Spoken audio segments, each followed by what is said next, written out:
Hi, everyone, and welcome to our fifth Latin America podcast. I'm Daniel Correia, Senior Analyst for Latin America here at datacenterHawk. At datacenterHawk, our mission is to help people make smarter decisions around data center and real estate investments. That's why we launched the series, Navigating the Latin America Data Center Market, to bring you insights directly from the field. If you're looking to invest in Latin America, make sure to watch our past episodes, where we talked about Brazil, Chile, and Colombia. In today's episode, we are focusing on two important data center markets in Mexico, that's Querétaro and Monterrey. Today, I'm joined by two special guests, our newest Latin America team member addition, Maria Fernanda, Mafer for the close ones. She's based in Mexico City, and Mafer, welcome to your first podcast. And of course, we have here the one and only industry legend, Steve Sasse. They just returned from multiple site visits in Querétaro and Monterrey, and we'll be diving into what's driving growth there, the key challenges operators are facing, especially when it comes to power, and what the future holds. Welcome, guys. Wow, thank you, Daniel. That was quite an introduction there. I don't know if I can live up to that, but I appreciate that. Thank you very much. We will talk about your yearly review later on. But thanks for having us here. Yeah, like you mentioned, we just got back from a whirlwind tour of Mexico. We visited 9 data centers in Querétaro and Monterrey, visited 6 industrial parks, and obviously 2 markets. The idea here is to share what we saw, what we heard, updates on the markets. But I just have to mention, Daniel, that as soon as I landed in Querétaro, Mafer picked me up and she had snacks for me in the car. So I think this is lessons learned for you. Next time I'm in Brazil, include snacks when we tour data centers. I'll make sure I have some cachaça here. All right. Well, thank you. And thank you both. It's really good to be here. I'm really excited to be. All right, guys. So let's start things with, of course, Querétaro. And we do get this question a lot from our customers. What initially made it such a hotspot for data center development? Was it the energy availability or connectivity, tax incentive, was something entirely else? Yeah, Querétaro is an interesting market. As everybody knows, it's just over 200 kilometers north of Mexico City. It is situated directly north. So a lot of the fiber between Mexico City runs north through Querétaro, through Monterrey, and up to Dallas. So I think that's an important point of why it became a key location. But Querétaro is an industrial hotspot. It's been for the last 50 years, especially in the aerospace and automotive industries. It's just got a lot of industry investments there. There's a lot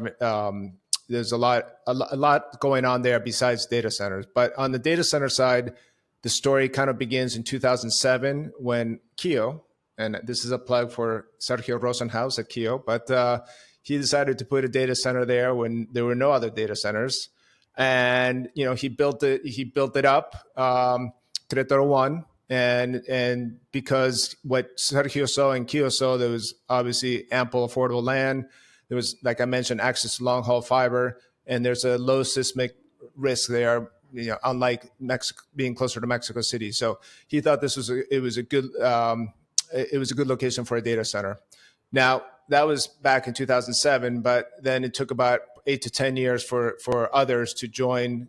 Beyond, I think, Triada, nobody else really joined the party there in Querétaro until about 2016, 17. But one of the main reasons why that became very important to the market is many of the hyperscalers, when they decided to go into the market, they started doing searches and peering DB. And what they saw was that Querétaro 1, or Kio's facility in Querétaro, their first one, was the most interconnected site in Mexico. So they decided to build around it. And then thus came, what we're seeing today, the build out in Querétaro. Okay, I get it. And Mafer, how about the current stage or market size in Querétaro? I believe you guys now had a chance to see how much capacity is commissioned, under construction, and planned. Yeah, well, like Steve just mentioned, Querétaro has become the main hub for data centers in Mexico. That market has around 250 megawatts in commission capacity, over 800 megawatts planned, and close to 30 megawatts under construction. you can really tell that providers are just responding to demand, but they are also helping drive the market's digital growth. Okay, and what about Monterrey? Can you share some numbers and trends that you guys saw there? Yeah, Monterrey on the other side is a smaller market. It currently has around 10 megawatts commission power and about 20 megawatts planned, but there is definitely momentum. I mean, for instance, Equinix has been planning to bring more capacity upcoming this upcoming quarter, and it's aiming to meet current demand in the market and help ease some of the pressure that we are seeing at that moment. So during our trip, like Steve and I just talk a lot, but mainly about how much potential feels like it could become the major hub in Mexico. Okay, all right, thanks, Mafer. I believe you guys had a chance to meet with several providers there. Could you tell us a little bit of who you guys met and in each market and what were some of the key takeaways from site visits or discussions? Yeah, well, we started with Kio visiting their newest facility, which at the time it was the only site that has available power, and but now that has changed. Then we headed to Equinix, and beyond then their upcoming capacity, it was interesting to learn about the steps that they are taking to meet the 2030 ESG goals that they have.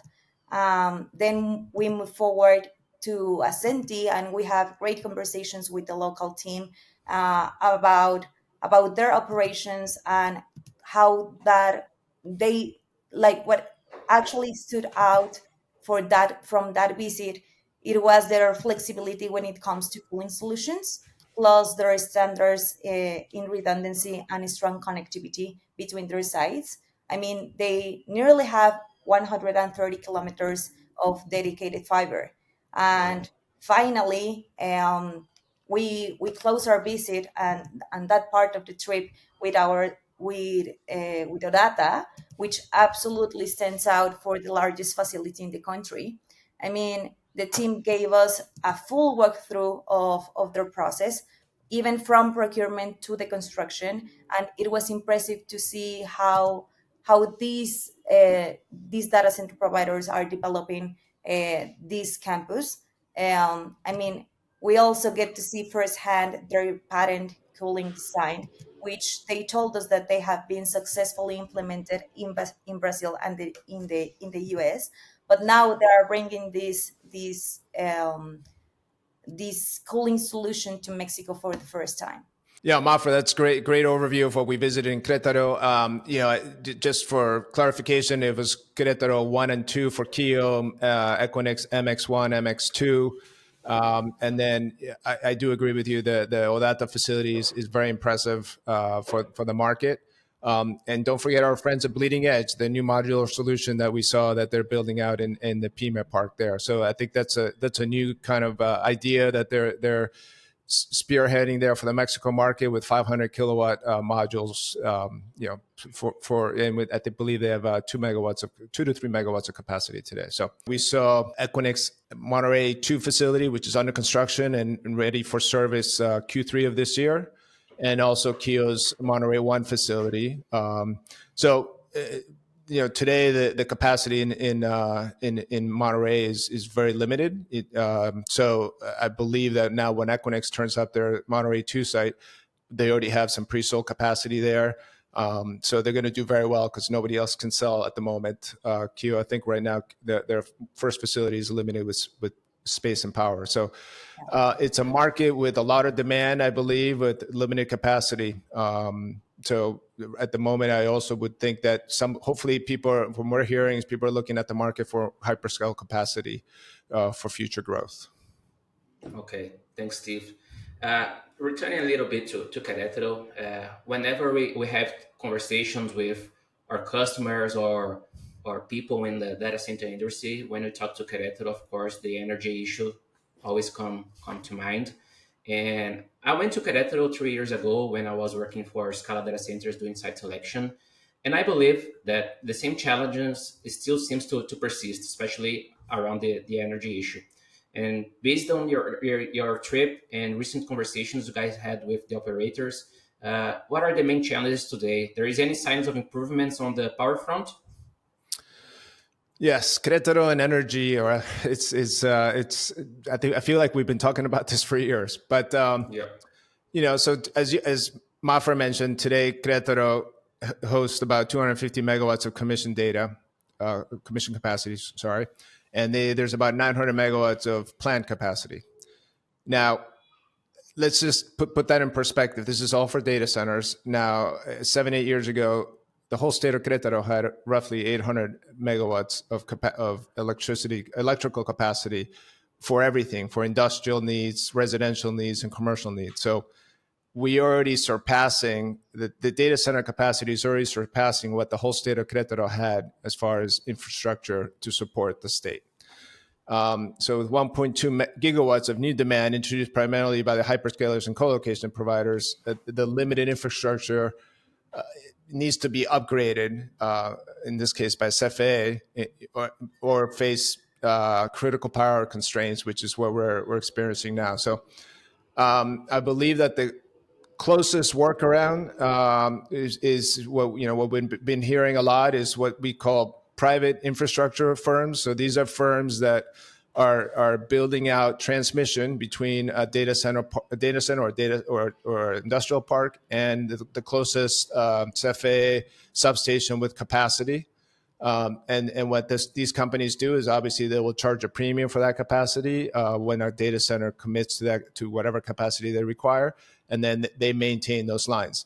On the flip side, you also have parks, industrial parks, which are also doing these kind of investments, and they are building out these facilities with CFE approved vendors.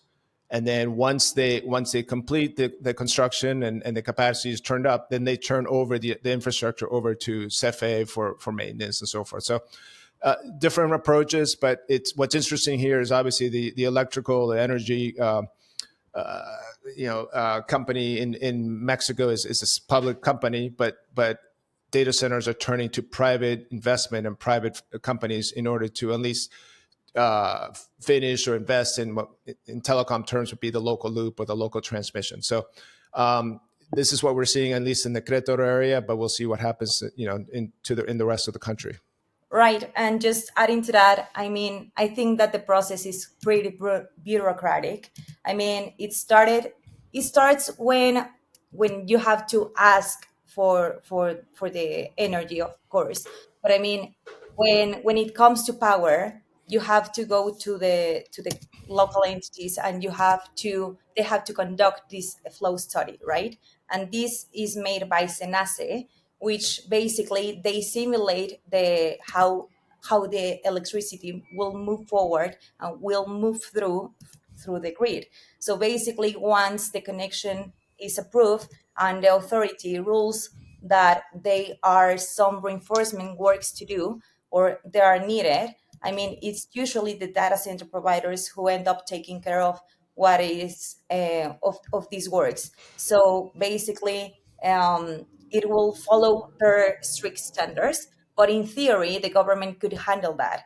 But I mean, that usually means waiting much longer. So in most cases, these data center providers just move forward and handle it themselves to avoid the delays that they are facing. Okay, thanks. Great observation, guys. But let's dig a little deeper. Is there any alternative energy options that could help bypass some of these grid bottlenecks? Yes, I truly believe that Mexico has untapped potential in renewable energy. I don't think they've come close to hitting their potential there, especially in solar and wind. The Sonora Desert in northern Mexico ranks as the second best location globally for solar irradiance. Maybe I'm mispronouncing that, but I'm not sure. But yes, it's the second best place in the world to harness that solar energy, second to Chile in the Atacama Desert. So I realize that this potential for solar farms that's more of a long-term solution, but there are steps Mexico could take today to improve the energy landscape. In the short term, natural gas can play a critical in addressing some of the reliability and cost challenges faced by CFE, especially in northern Mexico. The region already benefits from pipeline and infrastructure connected to the Permian Basin in southern Texas. So, as everybody knows, Texas and southern Texas is becoming a data center hub. A lot of that is due to all the energy and this Permian Basin, where you can get very cheap gas. So what Mexico could do is they could leverage combined cycle gas turbines. Electricity can be produced anywhere from 6 cents to 8 cents a kilowatt hour, which is roughly 25 to 50% cheaper than the current CFE rates in many cases.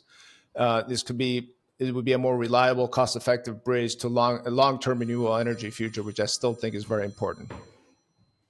Okay, great insight, Steve. And Mafer, I believe you saw those announcements that both Microsoft and AWS did. I think first quarter or last year's, and they're clearly investing heavily in the region in Mexico. And you guys, I believe you guys had the chance to see some of those developments firsthand. How's the construction progressing over there? Well, yeah, I think that there's clear momentum for these three large hyperscalers in the region. But I would say that things are still in early stages when it comes to green hyperscale campuses.